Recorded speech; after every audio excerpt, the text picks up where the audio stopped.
waagii baryaba waxaynu maqalnaa xaaskayga ayaa qalliin lagu sameeyey, walaashay ayaa qalliin ku dhashay, gabar deriska ah ayaa qalliin ku dhashay, iyo mararka qaar oo aad maqli heblaayo oo qalliinka dhalmada lagu sameeyey dhiigbax u dhimatay. dadku waxay isweydiiyaan rag iyo dumar, yar iyo weyn. tolow dadku waa tarmi jiray, markii dabil la joogaba waxaa la maqli jiray heblaayo ayaa ubad lagu qalay iyadoo loo yaqaanay uurdoox. balse sannadahan dambe maxaa keenay qalliinka tirada badan? say wax u jiraan? maxaa isbeddelay? iyo qaar kale oo badan. waxaa hubaal ah in uu mar uun isweydiin qof walba, iyadoo aaladaha casriga gaarsiisan yihiin heerkii ugu dambeeyey, haddana maxaa keenay qalliinkan tirada badan ee xadka ka baxay?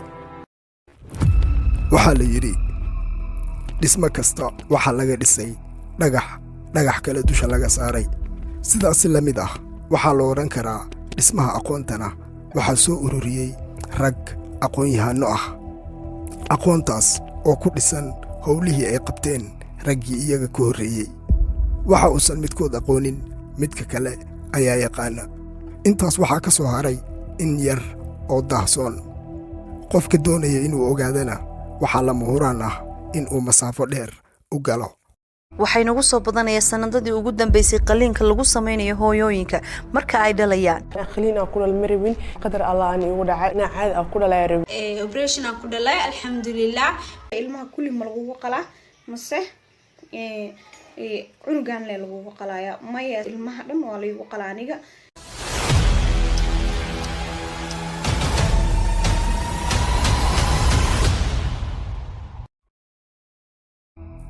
uurku waa marxalad ay marto hooyo walba oo eebbe ku manaystay nimcada. waa astaan ka turjumi taranta bulshada. si kastaba ha ahaatee, waxaa sannadahan dambe xadka ka baxay tirada dumarka ee qalliinka lagu samaynayo xilliga dhalmada. waagii baryaba waxaynu maqalnaa xaaskayga ayaa qalliin lagu sameeyey, walaashay ayaa qalliin ku dhashay, gabar deriska ah ayaa qalliin ku dhashay, iyo mararka qaar oo aad maqli heblaayo oo qalliinka dhalmada lagu sameeyey dhiigbax u dhimatay. waxaad mooddaa in uu xaalku yahay gabadhii shinkeeda gaaraba saalada qalliinka horaha laga saaro. dadku waxay isweydiiyaan rag iyo dumar, yar iyo weyn. tolow dadku waa tarmi jiray, markii dabil la joogaba waxaa la maqli jiray heblaayo ayaa ubad lagu qalay iyadoo loo yaqaanay uurdoox. balse sannadahan dambe maxaa keenay qalliinka tirada badan? say wax u jiraan? maxaa isbeddelay? iyo qaar kale oo badan. waxaa hubaal ah in uu mar uun isweydiin qof walba, iyadoo aaladaha qalliinka ee casriga gaarsiisan yihiin heerkii ugu dambeeyey, haddana maxaa keenay qalliinkan tirada badan ee xadka ka baxay? run ahaantii ma fududa in hal eray looga jawaabo su'aalaha ay dadku isweydiinayaan. marka si qoto dheer loogu kurgalo sababaha dahasoon ee ku lug leh arrimaha, natiijadeedu waxay noqon mid aad uga fog sida uu malahu yahay.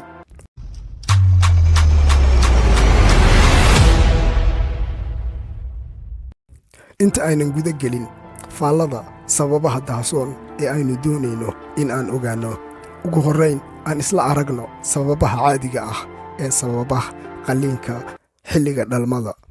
marka laga hadlayo foosha 3 calaamadood baa loo qaybiyaa oo waxa la yiraahdaa waa 3P baa lagu eega. macnaheedu xooggii haddii la waayo oo gabadha hooyada ku soo riixaysay, macnaheedu marka waxay noqonaysaa in meeshii la dhex galo. haddii ay noqoto dariiqii uu marayay ilmihii yaraa ay ku adkaato oo dariiqi furm waayo, dariiqii ay soo taagtana, macnaheedu waxay noqonaysaa wixii qalliinka keenayay. haddii ilmaha yare soo maray meesha ama ku jira oo xaaladihiisu ay noqdaan xaalado ama gudbanaana ama weynaadana, waxay keenaysaa qalliin. waxa soo raacdo kale xaaladda hooyada, haddii hooyada caafimaad darro ay jirto oo sidoo kale muxuu ay jirto dhiikaru jiro, macaan jiro, ama xaalado badan oo keenaya in hooyadu wadna xanuun yeelato oo aan u saamaxayn fooshii caadiga ahayd inay gudan karto, waxaasoo dhan baa keeni kara. iyo ilmaha yaroo laftigiisa haddii ay biyuhu bururaan oo iyadu ay jabto ama ama waqtigiisu dhaafo oo sidaaf noqdo, waxyaalo badan oo noocaas oo kale ayaa sababa oo keena in hooyada la qalo. barnaamijyada caafimaadka ee ka baxa muuqbaahiyayaasha kala duwan waxaa lagu waraystaa dhakhaatiir uu takhasuskoodu yahay xanuunnada haweenka iyo dhalmada. maxaa badiyey ama maxaa sababay qaliinka hooyooyinka xilliyadii hore marka loo eego waqtiyadii hore qaliin muu jirin ama dumarku si caadi ah ayay u umuli jireen ama u dhali jireen qaliinkuna wuu yaraa wax sababihiisuna way iska yareen laakiin iminka xilliyadan la joogo aad buu u soo badanaya. waxaa si joogto ah loo weydiiyaa xirfadlayaasha sababaha ku lug leh qaliinka tirada badan ee xilliga dhalmada. dhakhaatiirtu siyaabo kala duwan ayay uga jawaabaan iyagoo badankood u sababeeyo tirada dadka ee korodhay. haddana jawaabaha ay dhakhaatiirtu bixiso way u cuntami la'dahay bulshada maadaama aysan ka helin jawaabihii ay doonayeen. su'aasha taagan ayaa ah haddii ciddii ugu habbooneed ee laga heli lahaa macluumaadka saxda ah ay jawaabtoodu noo cuntami wayday, xaggee bay sartu ka qorintay, xaggee bayse iska qaban la'dahay weysadu. sababta ay sidaa ku dhacday iyo siraha dahasoon ee kale waxaad uga bogan doontaa muuqaalkan qaybtiisa xiga.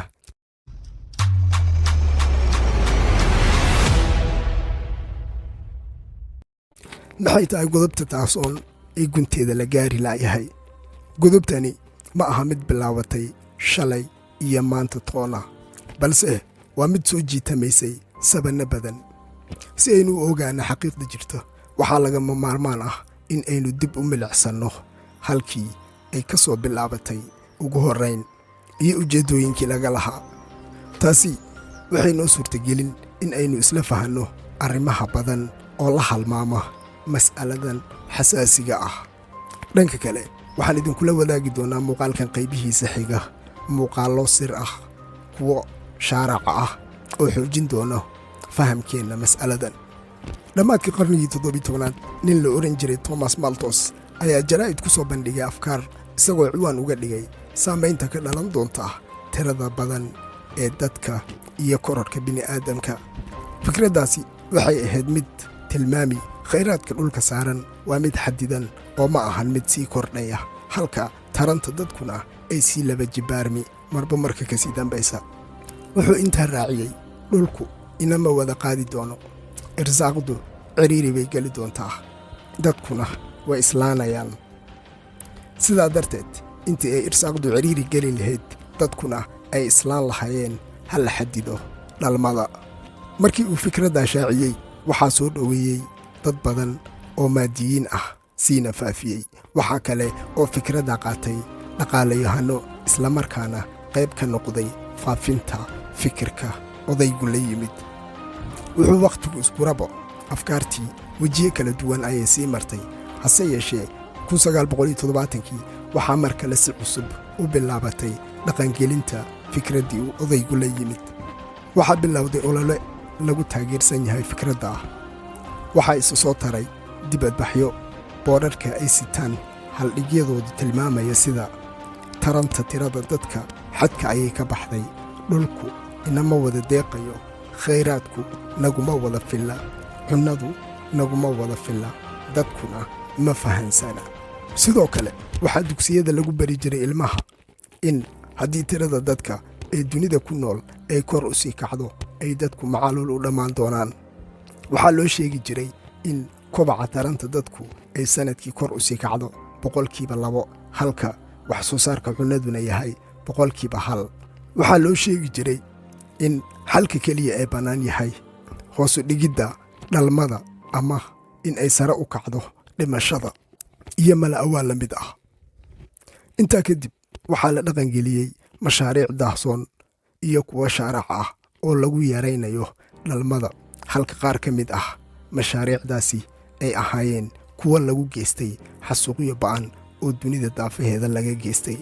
marka uu qofku ku eega aragti caafimaad qabta ujeeddooyinkan jahliga xambaarsan, waxaa la arkaa inuu qofku isweydiiyo sidee qof maslaxa u moodaa xasuuqa dadka. dadkani ma dhimirkaa looga jiraa? yaa u dirsaday tirada dadka? intaba waa su'aal isweydiin mudan. muuqaalka xiga waa muuqaal sir ah oo ka qabsoomay xarunta ururka qorshaynta qoyska ee caalamiga ah sannaddii 2013. Population control agenda, which actually ties together all of the different topics that we talk about, from transgenderism and homosexuality to birth control, abortion, and all the rest.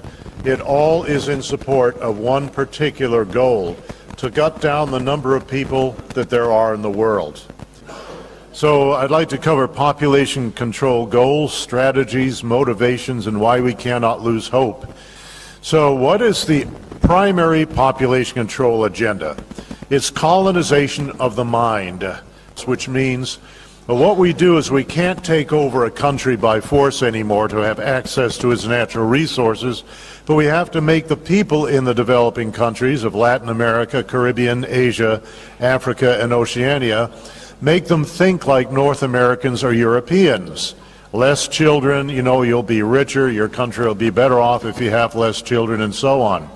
But ultimately, the primary motivation behind all of this is to have access or to steal the country's natural resources. So it used to be long ago that we could take over a country when we were colonizing it with guns and bombs, aircraft and other weapons like that. But that's no longer acceptable in the eyes of the world community. What is acceptable is to populate or to take over the minds of people by making them think that children are a bad thing, that they'll be better off without them, through birth control pills, IUDs, condoms, injectables, insertables, and like this. This is the more acceptable form of colonization of a country these days. Instead of colonizing the land, we colonize their minds with bad ideas and the women's bodies with bad drugs. The big pharmaceutical corporations like Pfizer, Sandoz, Teva, Upjohn, and Wyeth actually now have broken up Africa into countries in which is their own specific territory to spread their drugs, their abortifacient birth control devices. So who are the population control non-governmental organizations?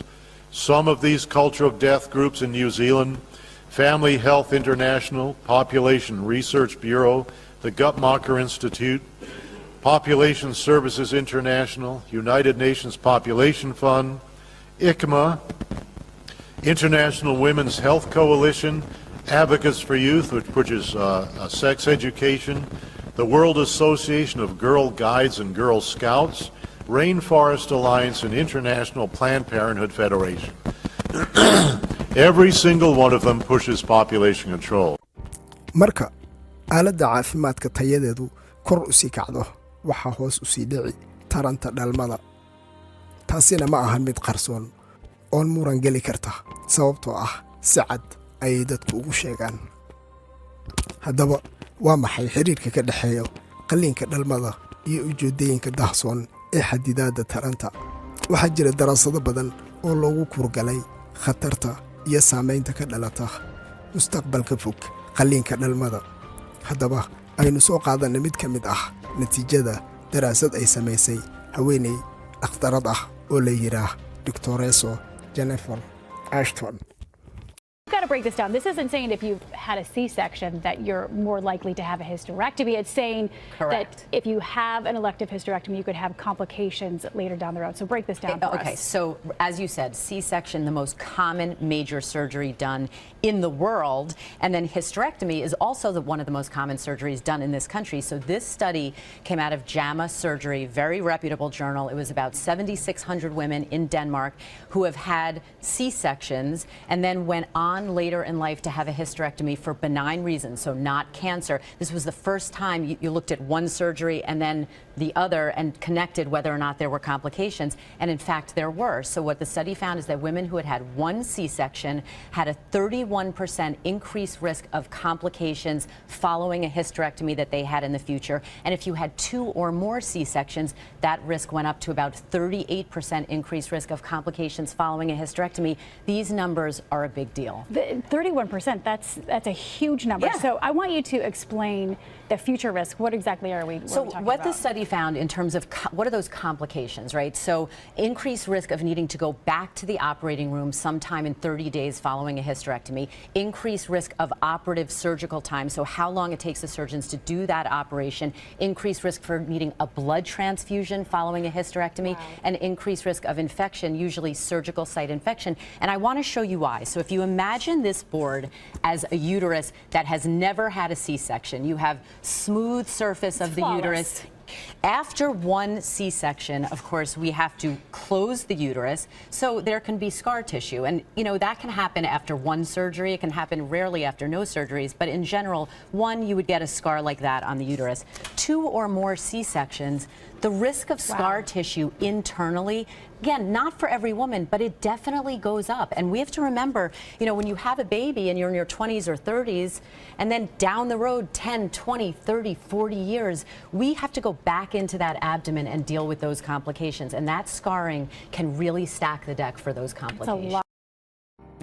Urdooxu marka ay keento xaalad caafimaad sida uu hore uga dhawaajiyay Dr. Cabdiraxmaan Awkombe waa mid lagama maarmaan ah fulinteedana waa daruuri. Dhanka kale waxaa xusid mudan in ay jiraan haween ikhtiyaarkooda u doorbida qalliinka iyagoo arrimo qaar u sababeeya, balse marka iyadoo aysan xaalad caafimaad ka lifin marar isxiga la sameeyo qalliinka waa mid khatarteeda leh, sida ay qalliin walba khatartiisa ugu lamaan tahay. Sida ay shaacisay wasaaradda caafimaadka ee qaranka UK, waxaa jira khataro ka dhalan kara uurka yimaada qalliinada isxiga kadib. Marka biluhu sii biiraan, caloosha hooyadu waxay martaa heerar kala duwan. Waxaa loo arkaa in nabaradii hore ee qalliinka dib ay u dilaacaan. Mararka qaar waxay khatartu ka dhalataa kolka hooyadu ay shay culus qaado, waana sababta keenta in haweenka qaar marka ay galaan 3 qalliin ah la faro in aysan uurka la dib u qaadin, haddii kalena ay nafteedu khatar geli karto.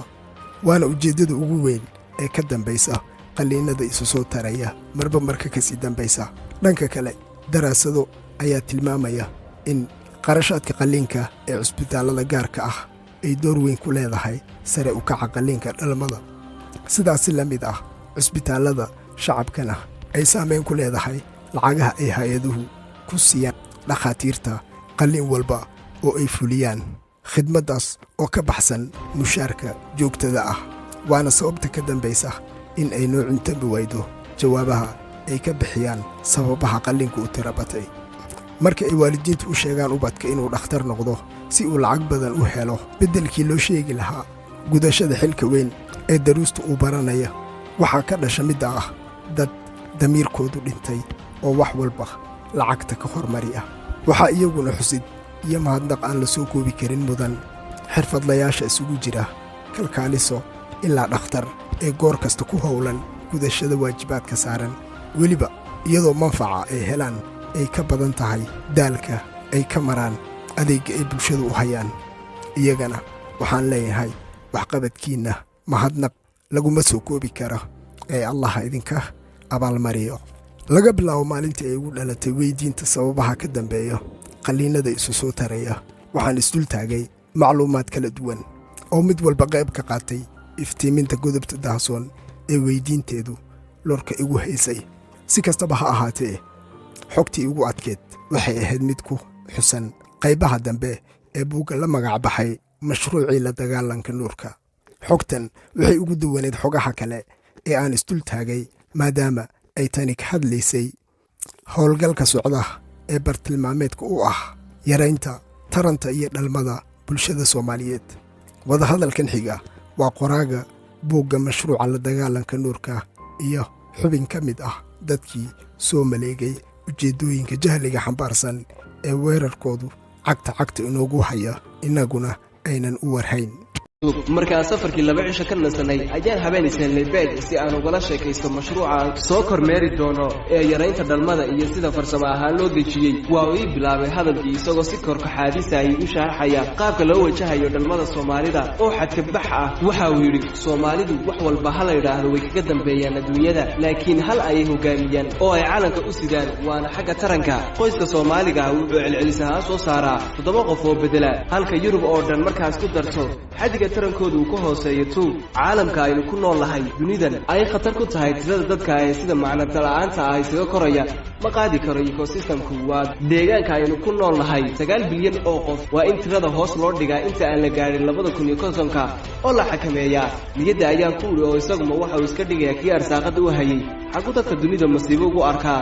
baan weydiin waxaan soo ogahay in aan arrinku sidaa iigu sheegay aanu ahayn oo xaqiiqadu ka duwan tahay waxay ka baqayaan in tarantu tahay wubciida oo dunida ku kala dadkaa doonto maalintay noqotaba waxaa weydiiyey markaa soomaalida xadkii ayaad ka fikiraysaan in tarankoodu noqdo waxa uu iga jawaabay 2 sida dadka kale ee caadiga ah waa inuu qoyskiiba haystaa 2 qof muddo intee leeg ayaa lagu gaarayaa in taranka soomaalida xadkaa la gaarsiiyo waxa uu ku dooday in haddii si fiican loo shaqeeyo ay qaadan doonto waxaan ka badnay 20 sano 2030 ayaanu rajaynaynaa in Soomaali tarankeedu ay taayada la sinaato oo qoys kasta ay u soo hadho 2 qof waxaa hooyga tusaaleeyay in Soomaalidu leedahay natural birth control waxa uu igu warsaday maxaad uga jeedaa beej degiisa ayaan ku iri 7 qof ee Soomaalida ma wada hana qaado fadh dagaalo ayaa laaya in xanuun iyo faqri markaas uma baahna in lagu bixiyo mashruuc dashooda lagu xakamaynayo beej ayaa hadalkii qaatay isagoo caro ka muuqato waxa uu yiri taas ma ahan inaan ka war la'anahay ayaad moodaysaa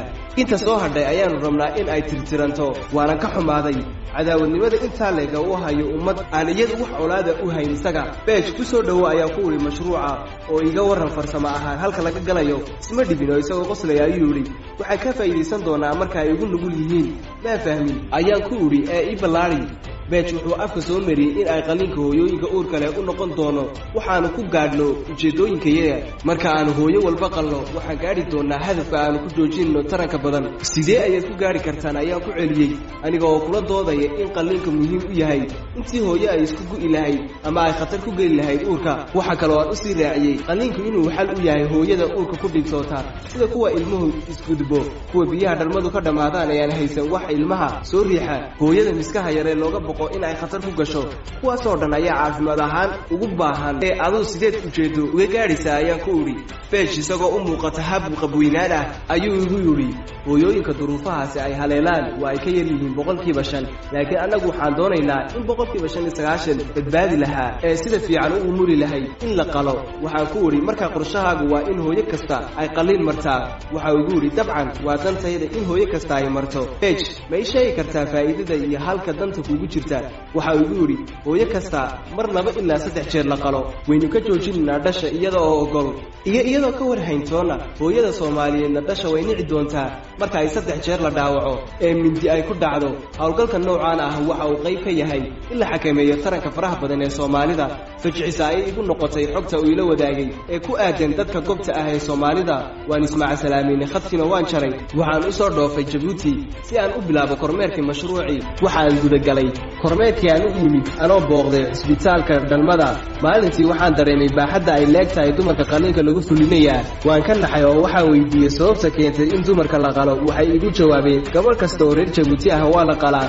mana jirto mid ka badbaada anoo ka naxsan dhinta loo geysanayo nugulkii ummadda ayaa sariirta rutaanka ka soo dhacay subaxii dambe ayaa soo kalahay si aan ugu sii wato qiimeyntayda waxay ii sii korodhay xog cusub gabadh kasta oo 2 jeer ama 3 jeer la qalo dhalmada ayaa laga xidhaa taas oo keenaysa kobaca dad ee dalkaasi inuu hoos u dhaci doono 10 sano ee soo socda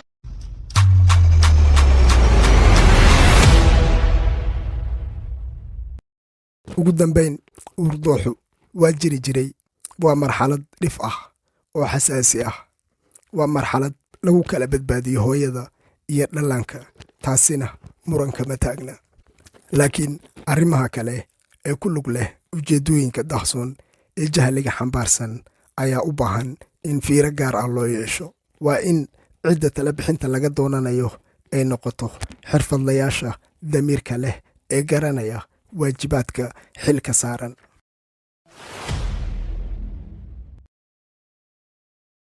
warqadda ayaraynu halkaa ku hayno waxaa la yidhahdaa baartogram baa la yidhaahdaa xanaano kasta way taallaa cisbitaal kasta way taallaa warqadaasi waa warqadda go-aamin karta hooyadu inay ku dhasho xaggan xubinta taranka ay ka dhasho ama uurdoox ay noqoto waxa lagu go-aamiya waa warqadaas haddaan warqadaa la isticmaalin waxaa imanaysa inaan la kala gelinin cesarean sectionkan hooyadan may u baahnayd mise umay baahnayn laakiin warqadaa iyo shuruucaha ku qoran marka la raaco typical saacadba saacadda ka dambaysa waxay kuu sheegaysaa go-aan ah hooyadani caadi bay u dhali kartaa iyo hooyadani waxay gelaysaa qalliin isbitaalada kuwa barayfatka iyo kuwa dowladaba in warqadda baartogramka ay isticmaalaan oo warqadda inoo kala sheegaysaa inay hooyadu c section u baahnayd iyo inaanay u baahnayn in warqadda la isticmaalo ama ha noqdo isbitaal dowladeed ama isbitaal برايفدها نقدة waxay ku xidhan tahay siyaasadda wasaaradda caafimaadka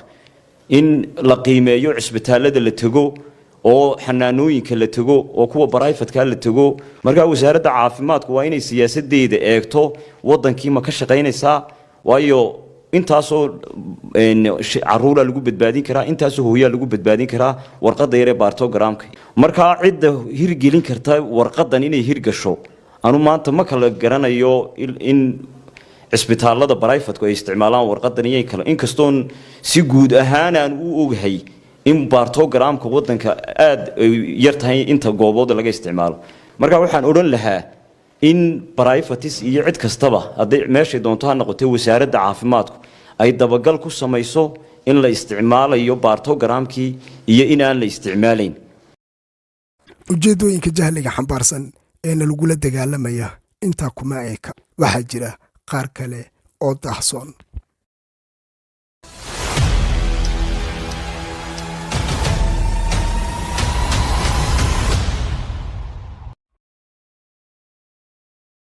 you